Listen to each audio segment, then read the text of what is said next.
Hello नमस्कार साथियों, आप सभी का स्वागत है आरपीएफ के प्रैक्टिस सेट नंबर 3 में। तो जितने भी आरपीएफ एसआई और कांस्टेबल की तैयारी करने वाला स्टूडेंट है, सभी लोग इस सेशन से जल्दी जुड़ जाइएगा। साथियों, हम लोग जो देखने वाले हैं इस सेशन के माध्यम से ये जीएस का प्रैक्टिस सेट नंबर 3 है। तो चलिए हम लोग बिना किसी देरी के इस सेशन को स्टार्ट करते हैं। सेशन स्टार्ट करने से पहले आप सभी लोग बताइएगा क्या ऑडियो वीडियो सब क्लियर है। ऑडियो वीडियो सब क्लियर होगा तो आप सभी लोग एक बार थम्स अप करके जल्दी से जल्दी बताइएगा। ऑडियो वीडियो सब क्लियर है तो क्वेश्चन आप लोग के सामने है। क्वेश्चन नंबर फर्स्ट पढ़िएगा और इसका राइट आंसर आप लोग बतलाने का प्रयास करिएगा, अदरवाइज मैं बतलाऊंगा आप लोगों को। कह रहा है वजी महाजनपद की राजधानी डैश थी। तो वजी महाजनपद की राजधानी डैश थी, कितना कौन थी तो आप लोग जानते हैं।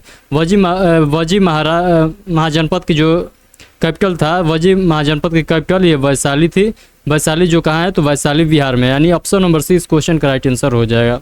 और कौशल जो है महाजनपद का जो कैपिटल है यानी राजधानी है ये श्रावस्ती थी। और चंपा का जो था ये अंग था। तो ये सभी आप लोग को याद होगा। उसके बाद आप लोग सभी देखिएगा तो महाजनपदों की कुल संख्या आप लोग से पूछ रहे तो 16 महाजनपद है। तो ये बात भी आप लोग को याद रखना है।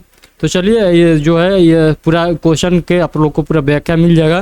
तो ये जो है पीडीएफ को आप लोग जो है इस पीडीएफ को आप लोग टेलीग्राम चैनल से डाउनलोड करके एक एक पॉइंट को आप लोग अपने नोटबुक में नोट डाउन जरूर कर लीजिएगा। चलिए सबसे अगले क्वेश्चन पर चलते हैं। अगले देख लीजिए यहाँ पर 16 महाजनपद है। 16 महाजनपद में आप सभी लोग जानते हैं 14 जो है राजतंत्र था, यानी राजा यहाँ राज करते थे, और 2 जो था ये गणतंत्र था। तो 2 गणतंत्र था। तो ये बात आप लोग देख सकते हैं। 2 गणतंत्र कौन कौन था तो एक था वाणिज्य था और दूसरा मल था। तो ये दोनों जो था ये कौन था तो ये गणतंत्र महाजनपद था। तो ये बात आप लोग को ध्यान रखना है। चलिए हम लोग आगे के क्वेश्चन को देखते हैं। अगला क्वेश्चन नंबर 2 पढ़िए। अगर निम्नलिखित में से कौन सी मगध साम्राज्य की राजधानी थी। तो मगध साम्राज्य की राजधानी आप सभी लोग जानते हैं राजगिरी या राजगीर थी। ऑप्शन नंबर बी इस क्वेश्चन का राइट आंसर हो जाएगा। और कौशाम्बी जो था ये वत्स्य का राजधानी था। तो ये बात भी आप लोग को याद रखना है। उसके बाद मगध जो है राजगिरी या राजगीर के नाम से जाना जाता है, जो कि बिहार में है। तो ये बात आप लोग को ध्यान होगा। चलिए हम लोग आगे के क्वेश्चन को देखते हैं। अगला क्वेश्चन है निम्नलिखित में से कौन जो है कौटिल्य से संबंधित है। तो कौटिल्य से संबंधित जो है ये अर्थशास्त्र है। तो अर्थशास्त्र जो है कौटिल्य का बुक है। तो ये बात आप लोग को ध्यान रखना है। ये अर्थशास्त्र जो है ये राजनीति से संबंधित बुक है। तो ये बात भी आप लोग को ध्यान रखना है, क्योंकि ये एग्जामिनर आप लोग से पूछ लेता है। अर्थशास्त्र देखकर आप लोग जो है ये बतला देते हैं कि अर्थव्यवस्था से संबंधित है, तो नहीं, ये जो है राजनीति से संबंधित बुक है। तो ये बात आप लोग को ध्यान रखना है। चलिए हम लोग आगे के क्वेश्चन को देखते हैं। उससे पहले आप लोग देखिएगा तो इंडिका जो है मेगास्थनीज का पुस्तक है, और मुद्रा राक्षस जो है ये विशाख दत्त का है। इसी प्रकार आप लोग सब जो है बुक का नाम भी आप लोग याद रख सकते हैं। तो ये सारे जितना पॉइंट हर क्वेश्चन के नीचे आप लोग को दिखाई देगा, सारे पॉइंट को आप लोग नोटबुक में नोट डाउन जरूर कर लीजिएगा। चलिए हम लोग आगे के क्वेश्चन को देखते हैं। अगला क्वेश्चन है अशोक के किस शिलालेख में कलिंग युद्ध में अशोक की विजयी का उल्लेख किया गया है। तो आप सभी लोग जानते हैं 13वें जो है शिलालेख में 13वें शिलालेख है। इस क्वेश्चन का राइट आंसर हो जाएगा। तो आप सभी लोग इस क्वेश्चन का राइट आंसर बतलाइएगा। 13वें शिलालेख ऑप्शन नंबर ए इस क्वेश्चन का राइट आंसर हो जाएगा। तो कलिंग जो युद्ध हुआ था, कलिंग का युद्ध जो है ये 261 जो है ईसा पूर्व में हुआ था। और ये आप लोग याद रखिएगा अशोक के राज्य अभिषेक के 8वें वर्ष में हुआ था। तो ये बात आप लोग को याद रखना है, सारे पॉइंट आप लोग याद रखिएगा। चलिए आगे के क्वेश्चन हम लोग देखते हैं। अगला क्वेश्चन है निम्नलिखित में से कौन जो है चंद्रगुप्त द्वितीय के 9 रत्नों में से एक है। तो चंद्रगुप्त द्वितीय के 9 रत्नों में से एक कौन है तो ये हो जाएंगे ब्राह्मीर जो है ये इस क्वेश्चन का राइट आंसर हो जाएगा, यानी ऑप्शन नंबर डी इस क्वेश्चन का राइट आंसर हो जाएगा। ये जो थे ये खगोल से संबंधित व्यक्ति थे। तो ये बात भी आप लोग को ध्यान रखना है। और इनका बुक का नाम याद रखिएगा, बृहद संहिता था। इस क्वेश्चन को भी आप लोग याद रखिएगा। चलिए आइए आगे के क्वेश्चन हम लोग देखते हैं। उससे पहले आप लोग ये जितना आप लोग को पॉइंट यहाँ पर नोट डाउन किया गया है, सारे पॉइंट को आप लोग को जो है पूरा नोट डाउन कर लेना है, क्योंकि आप लोग को मैं बता दूं टोटल क्वेश्चन हम लोग जो है 50 क्वेश्चन देखने वाले हैं। तो इसके वजह से जो है इसके वजह से सेशन थोड़ा लंबा हो जाएगा। इसी की वजह से मैं थोड़ा सा आप लोग को जो पॉइंट है उसको स्किप करके चलता हूँ, ताकि आप लोग अपने से मेहनत करके इसको जो है क्या करिएगा, एक बार रिवीजन कर लीजिएगा पीडीएफ डाउनलोड करके। इसका पीडीएफ जो है टेलीग्राम चैनल पर मैं डलवा दूंगा। अगला क्वेश्चन है गुप्त साम्राज्य के निम्नलिखित में से कौन सा राज्य एक अच्छा वीणा वादक भी था। तो कौन थे तो ये समुद्रगुप्त थे। इस क्वेश्चन का राइट आंसर हो जाएगा समुद्रगुप्त। चलिए हम लोग आगे के क्वेश्चन देखते हैं। अगला क्वेश्चन है तंजौर चित्रों की उत्पत्ति किस राजवंश के समय हुई थी। तो तंजौर चित्रों की उत्पत्ति जो है किस राजवंश के समय हुई थी तो ये चोल राजवंश के समय हुई थी। तो चोल राजवंश आप लोग याद रखना है। तंजौर चित्रकला जो है, ये सोने की पत्ती, ये सब सारे आप लोग को पॉइंट को याद रखना है। चलिए आइए आगे के क्वेश्चन हम लोग देखते हैं। अगला क्वेश्चन है, निम्नलिखित में से कौन सा शासक मौर्य वंश से संबंधित नहीं था? तो ये बिंबिसार जो है, बिंबिसार ये मौर्य वंश से संबंधित नहीं थे, ये जैन धर्म से संबंधित है। तो आप लोग को ये बात याद रखना है, बिंबिसार इस क्वेश्चन का राइट आंसर हो जाएगा। चलिए आगे के क्वेश्चन देखिएगा। अगला क्वेश्चन है, भारत के संविधान के निम्नलिखित अनुच्छेदों में से किस में जीएसटी परिषद के गठन का प्रावधान है? तो आप लोग याद रखिएगा, अनुच्छेद 279 के ए में, अनुच्छेद 279 के ए आप लोग को याद रखना है। अगला क्वेश्चन देखिए, अगर है भारतीय संविधान का कौन सा अनुच्छेद धन विधेयक की परिभाषा से संबंधित है? तो धन विधेयक की परिभाषा कौन आर्टिकल बतलाता है? तो आप सभी लोग बतलाइएगा, आर्टिकल 110। आर्टिकल 110 जो है ये धन विधेयक की परिभाषा से संबंधित है। तो ये बात आप लोग को याद रखना है। आइए अगला क्वेश्चन हम लोग देखते हैं। अगला क्वेश्चन है, किस संविधान संशोधन अधिनियम ने भारतीय संविधान में नगरपालिकाओं से संबंधित उपबंधों को जोड़ा था? तो आप सभी लोग जानते हैं 74वां संविधान संशोधन अधिनियम द्वारा जो है ये क्या जोड़ा गया था? तो नगरपालिका से संबंधित यानी नगरपालिका को जो है जोड़ा गया था संविधान में हमारे। ये बात आप लोग को याद रखना। चलिए आइए आगे के क्वेश्चन हम लोग देखते हैं। अगला क्वेश्चन नंबर 12 पढ़िएगा। भारत के संविधान में किस संशोधन ने सेवाओं पर कर नामक संघ सूची में एक नया विषय जोड़ी? तो आप सभी लोग जानते हैं 88वें संविधान संशोधन, 28वां संविधान संशोधन इस क्वेश्चन का राइट आंसर हो जाएगा। आइए अगला क्वेश्चन देखिए, कर निम्नलिखित में से किसे भारतीय संविधान द्वारा लागू किया जा सकता है? तो भारतीय संविधान द्वारा किसे लागू किया जाता है? तो आप सभी लोग जानते हैं जो फंडामेंटल राइट्स जो होता है यानी मौलिक अधिकार जो होता है ये संविधान द्वारा लागू होता है, यानी ऑप्शन नंबर 20 क्वेश्चन का राइट आंसर हो जाएगा। और यही पूछ लेगा मौलिक अधिकार कौन से भाग में आता है? तो आप लोग को याद रखना है भाग 3 के अंतर्गत जो है मौलिक अधिकार आ जाता है। और आर्टिकल आप लोगों से पूछ ले तो आर्टिकल बतलाइएगा 12 से 35 तक आर्टिकल जो है ये मौलिक अधिकार से संबंधित आर्टिकल है। तो ये सारे पॉइंट को आप लोग को नोट डाउन कर लेना है। मूल संविधान में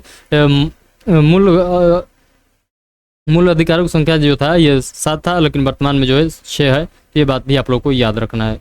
मूल ये सब आप सभी लोग याद रखिएगा। ये अगला क्वेश्चन में आप सबका स्वागत है।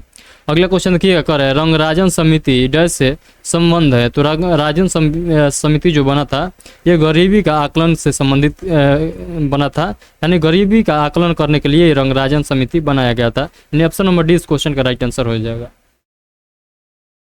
अगला क्वेश्चन देखिएगा। अगला क्वेश्चन है, भागीरथी और अलकनंदा नदी मिलकर किस नदी का निर्माण करती है? तो जो भागीरथी और अलकनंदा मिलती है तो ये दोनों मिलकर जब आगे बहती है तो ये गंगा के नाम से बहती है, यानी इस क्वेश्चन का right answer option number A हो जाएगा। भागीरथी और अलकनंदा मिलती है तो जो है गंगा नदी बनती है। भागीरथी और अलकनंदा कहाँ पर मिलती है? तो ये देवप्रयाग में मिलती है। तो ये बात भी आप लोगों को याद रखना है। अगला क्वेश्चन है, मयूर द्वीप किस नदी पर स्थित है? तो मयूर द्वीप जो है किस नदी पर स्थित है? तो आप लोग बताइएगा ब्रह्मपुत्र नदी।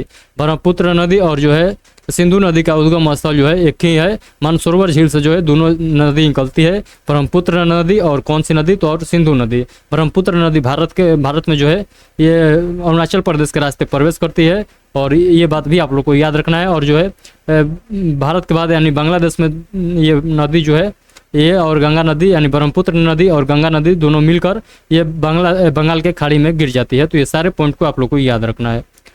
आइए आगे के क्वेश्चन हम लोग देखते हैं। अगला क्वेश्चन देखिएगा, निम्नलिखित में से कौन सी झील खारे पानी की झील है? तो खारे पानी की झील जो है चिल्का जो झील है उड़ीसा का, ये खारे पानी का झील है। तो ये बात आप लोग को ध्यान रखना है। तो इस क्वेश्चन का राइट आंसर चिल्का झील हो जाएगा।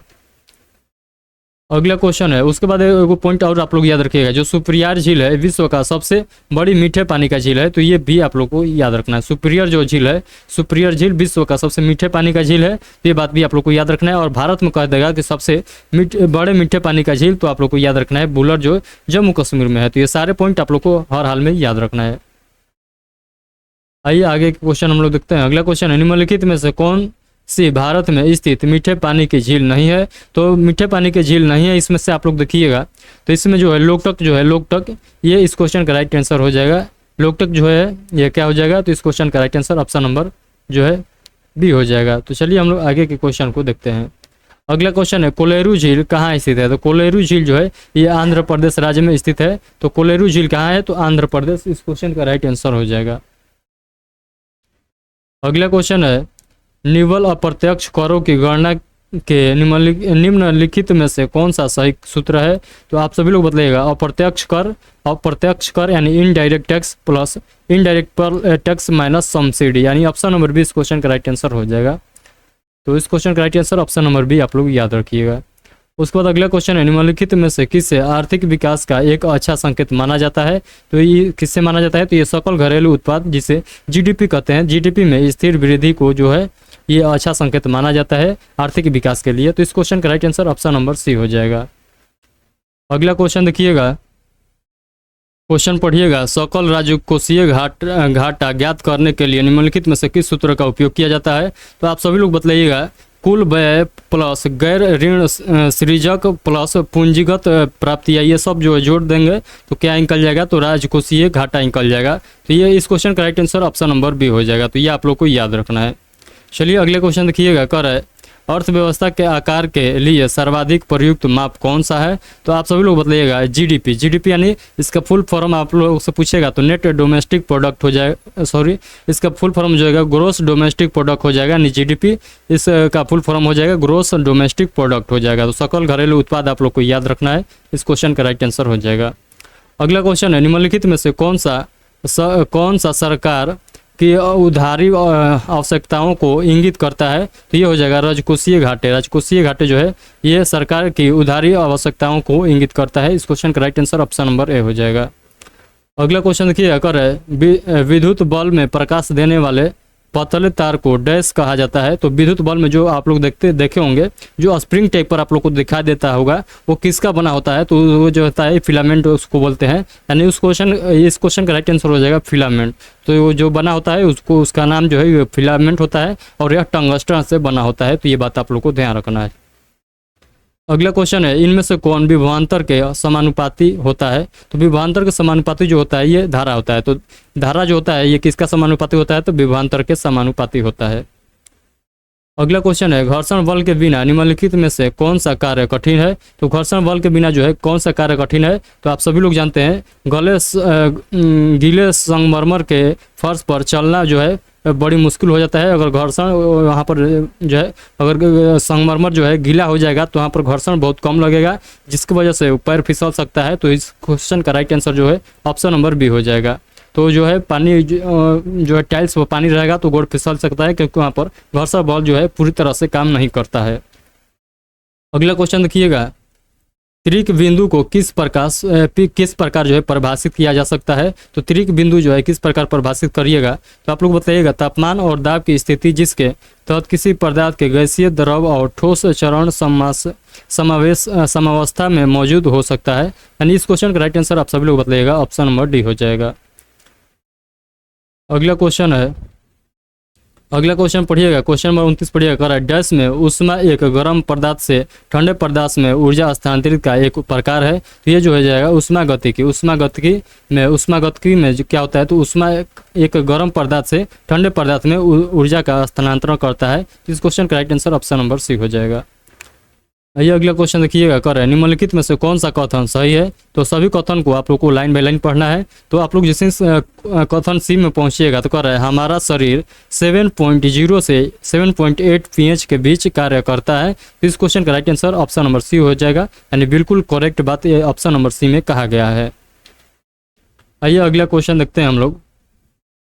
अगला क्वेश्चन देखिएगा, तो क्वेश्चन नंबर 31 पढ़िए। कर है अम्लों के बारे में निम्नलिखित में से कौन सा कथन सत्य है? तो अम्लों के बारे में निम्नलिखित में से कथन जो है ये खट्टे होते हैं। अम्ल आप लोग सभी लोग जानते हैं कि जो अम्ल होता है ये खट्टा होता है और क्षार जो होता है ये कड़वा होता है। तो अम्ल जो होता है खट्टे होता है और नीले लिटमस को लाल रंग में बदल देता है। तो ये बात आप लोग को ध्यान रखना है, खट्टे होता है और नीले लिटमस को लाल रंग में बदल देता है। ये क्वेश्चन का right answer option number A हो जाएगा। अगला क्वेश्चन देखिएगा, कर है निम्नलिखित में से कौन सी अक्रिय गैस को आवर्त पाइप में रखा गया है? तो कौन सी अक्रिय गैस है जिसे आवर्त पाइप में रखा गया है? तो ये हो जाएगा, इस क्वेश्चन का राइट आंसर हो जाएगा ये ऑप्शन नंबर सी, इस क्वेश्चन का राइट आंसर हो जाएगा। तो चलिए हम लोग आगे के क्वेश्चन को देखते हैं। अगला क्वेश्चन पढ़िएगा, प्रकाश संश्लेषण के संबंध में इनमें से कौन सा कथन गलत है? तो प्रकाश संश्लेषण के संबंध में जो है ऑप्शन नंबर बी, सी और डी बिल्कुल सही है। लेकिन ऑप्शन नंबर ए पढ़िएगा तो कह रहा है प्रकाश संश्लेषण में कार्बन डाइऑक्साइड का ऑक्सीकरण कार्बोहाइड्रेट में होता है, तो ये बिल्कुल गलत है। यानी इस क्वेश्चन का जो राइट आंसर हो जाएगा ऑप्शन नंबर ए हो जाएगा। अगला क्वेश्चन देखिएगा। अगला क्वेश्चन कर रहा है मानव में लिंग निर्धारण का प्रवाह चार्ट नीचे दिखाया गया है, जो आप लोग को दिखाई दे रहा है यहाँ पर। कर रहा है इसमें निकाले जा सकने वाले कुछ निष्कर्ष विकल्पों में उल्लिखित हैं और गलत विकल्प का चयन करना है। तो देखिए इसमें पहले हम लोग सही विकल्प को पढ़ेंगे। तो कह रहा है सभी बच्चे अपनी माँ से एक गुणसूत्र प्राप्त करते हैं, जो कि बिल्कुल सही है। और बच्चे के पुरुष या महिला होने की संभावना 50% होता है, तो ये बात भी सही है। लेकिन अगला पॉइंट है तो पुरुष संतान के लिंग का निर्धारण करता है, तो ये बात भी सही है। तो आप सभी लोग जानते हैं जो पुरुष का जो गुणसूत्र होता है तो वही जो है लिंग निर्धारण करता है, तो आप सभी लोग जानते हैं। लेकिन अगला क्वेश्चन है मादा संतान के लिंग का निर्धारण करता है, तो ये बात गलत है। किसे गलत है? तो आप लोग सभी लोग जानते हैं जो मादा में गुणसूत्र होता है ये एक एक्स होता है, जो एक्स होता है तो ये जो है निर्धारित नहीं कर पाती है। जबकि जो पुरुष में होता है एक्स और वाई होता है, एक्स और वाई होता है। जब एक्स और एक्स मिलेगा तो ये जो होता है ये क्या होता है, तो स्त्रीलिंग हो जाता है। और जो है एक्स और वाई मिलता है तो ये ये जो होता है पुल्लिंग होता है। तो आप लोग याद रखना है, यानी जो है ये आप लोग को याद रखना है। एक्स और वाई मिलेगा तो ये जो हो जाएगा ये बच्चे हो जाएगा, और जो है एक्स और एक्स मिलेगा तो ये जो है या बच्चियाँ हो जाएगी। तो इस क्वेश्चन का right answer option number D में आप लोग देख सकते हैं। यहाँ पर कहा गया है कि मादा संतान के लिंग का निर्धारण करता है, जो कि गलत है। जो है मादा नहीं जो जब बल्कि पुरुष जो है संतान का लिंग का निर्धारण करता है, यानी ऑप्शन नंबर जो है इस क्वेश्चन का डी सही हो जाएगा। अगला क्वेश्चन देखिएगा। अगला क्वेश्चन देखिए कर है मनुष्य की सामान्य कोशिका में 46 गुणसूत्र होती है, 23 जोड़ी गुणसूत्र होती है। जबकि जनन कोशिका में डैश होती है, तो जबकि जनन कोशिका में जो होता है ये 23 गुणसूत्र होता है, तो ये बात भी आप लोग को याद रखना है। आइए अगला क्वेश्चन देखते हैं। कर है भगोरिया स्वांग निम्नलिखित में से किस त्यौहार से संबंधित है? तो भगोरिया स्वांग जो है निम्नलिखित में से ये होली से संबंधित है, होली त्यौहार से संबंधित है, यानी ऑप्शन नंबर सी इस क्वेश्चन का राइट आंसर हो जाएगा। अगला क्वेश्चन है बुद्ध पूर्णिमा हिंदू महीने डैश में पूर्णिमा के दिन मनाई जाती है। तो बुद्ध पूर्णिमा जो है हिंदी महीने के कब मनाया जाता है? तो ये बैसाख में मनाया जाता है, बैसाख पूर्णिमा के दिन मनाई जाती है। कौन? तो बुद्ध पूर्णिमा। तो ये आप लोग को ध्यान रखना है। अगला क्वेश्चन है अम्बुबाची मेला कहाँ आयोजित किया जाता है? तो जो अम्बुबाची का मेला है ये सभी लोग जानते हैं गुवाहाटी असम में इसका आयोजन होता है किसका? तो अम्बुबाची मेला का। चलिए अगला क्वेश्चन देखिएगा। कर रहा है लता मंगेशकर का जन्म ब्रिटिश भारत के निम्नलिखित में से किस शहर में हुआ था? तो ये हुआ था इंदौर में। तो इंदौर इस क्वेश्चन का राइट आंसर हो जाएगा। लता मंगेशकर का जो ब्रिटिश भारत के निम्न में से किस शहर में जन्म हुआ था? तो ये इंदौर शहर में जन्म हुआ था। इनको जो है इनका उपनाम आप लोग याद रखिएगा, इनको स्वर्ग की कोकिला के नाम से भी जाना जाता है। तो ऑप्शन नंबर इस क्वेश्चन का right answer option number D होगा, इंदौर होगा। चलिए अगला क्वेश्चन देखिए। कर है उस शास्त्रीय नर्तक या नृत्यांगना का नाम बताइए जिसे 1968 में प्राणी मित्र पुरस्कार दिया गया था। तो वो हो जाएंगी रुक्मिणी देवी अरुणडेल। रुक्मिणी देवी जो है अरुणडेल हो जाएगी। ऑप्शन नंबर सी इस क्वेश्चन का राइट आंसर हो जाएगा। अगला क्वेश्चन है पहला आईसीसी टी20 क्रिकेट विश्व कप डैश में आयोजित हुआ था। तो कब आयोजित हुआ था पहला आईसीसी टी20 क्रिकेट विश्व कप? तो ये 2007 में आयोजित हुआ था। तो इस क्वेश्चन का राइट आंसर आप लोग याद रखना है, 2007 में आयोजित होता है। तो चलिए आगे क्वेश्चन हम लोग देखते हैं। अगला क्वेश्चन है निम्नलिखित में से कौन भारत का एक प्रसिद्ध ट्रैक और फील्ड धावक है? तो ये जो हो जाएंगे ये मिल्खा सिंह जो है इस क्वेश्चन का राइट आंसर हो जाएगा। अगला क्वेश्चन है ललित कला अकादमी की स्थापना कब हुई थी? तो ललित कला अकादमी का स्थापना आप लोगों से पूछेगा तो आप लोग बताइएगा 1954 ईस्वी में हुआ था। 5 अगस्त 1954 ईस्वी में जो होता है ये ललित कला अकादमी का स्थापना होता है। तो ये आप लोग को याद रखना है। अगला क्वेश्चन है हाल ही में आरबीआई ने किस कार्यकारी निदेशक नियुक्त किया है? तो आरबीआई ने किस कार्यकारी निदेशक नियुक्त किया है? तो ये हो जाएंगे आर लक्ष्मीकांत राव को। आर लक्ष्मीकांत राव को जो है ये कार्यकारी जो है आरबीआई का निदेशक नियुक्त किए गए हैं। अगला क्वेश्चन है हाल ही में भारत ने और किस देश के सेनाएं संयुक्त अभ्यास शक्ति में भाग ले रही है? तो आप सभी लोग जानते हैं जो है ऑप्शन नंबर ए यानी फ्रांस जो है, भारत और फ्रांस जो है ये जो है संयुक्त अभ्यास जो है शक्ति अभ्यास जो है इसमें भाग लेने वाले देश हैं। तो ये आप लोग को याद रखना है। अगला क्वेश्चन है, हाल ही में एलोडा कप 2024 में निखत जरीन ने कौन सा पदक जीता है? तो ये स्वर्ण पदक। तो आप लोग को क्या बताना है? स्वर्ण पदक जीती है। अगला क्वेश्चन है, हाल ही में फोर्ब्स की सर्वाधिक कमाई वाले एथलीट की लिस्ट में कौन शीर्ष पर रहा है? तो ये जो है क्रिस्टियानो रोनाल्डो हो जाएंगे। तो ये आप लोग को याद रखना है, यानी रोनाल्डो जो हो जाएंगे। इस क्वेश्चन का right answer option number A हो जाएगा। अगला क्वेश्चन है, हाल ही में किसे इफ्को के अध्यक्ष के रूप में चुना गया है? तो ये हो जाएंगे दलीप संघानिया। इस क्वेश्चन का राइट आंसर हो जाएगा। अगला क्वेश्चन है, हाल ही में किस राज्य ने आपदा प्रबंधन के लिए DRIMS प्लेटफॉर्म का अनावरण किया है? तो आप सभी लोग बताइएगा। इस क्वेश्चन का राइट आंसर हो जाएगा असम। इस क्वेश्चन का राइट आंसर हो जाएगा। अगला क्वेश्चन आप लोग को होमवर्क रहेगा। अगला क्वेश्चन है, हाल ही में चक्रवात रेमल का सबसे अधिक प्रभाव किस राज्य में पड़ा है? तो ये आप लोग को जो है इस क्वेश्चन का राइट आंसर आप लोग जो है कमेंट बॉक्स में बताइएगा। तो हम लोगों ने इस प्रैक्टिस सेट के माध्यम से टोटल हम लोगों ने 50 क्वेश्चन देखे हैं। 50 क्वेश्चन में से कोई भी क्वेश्चन अगर आप लोग को डाउट रहता है तो आप लोग इस वीडियो के कमेंट बॉक्स के माध्यम से जरूर पूछिएगा। तो चलिए मिलते हैं नेक्स्ट सेशन में। आज का सेशन कैसा लगा एक प्यारा सा कमेंट करके बताइएगा, और जितने साथी अभी तक इस सेशन को लाइक नहीं किए हैं सभी लोग लाइक कर दीजिएगा। चलिए मिलते हैं नेक्स्ट सेशन में, तब तक के लिए आप सभी को take care, thank you, bye bye.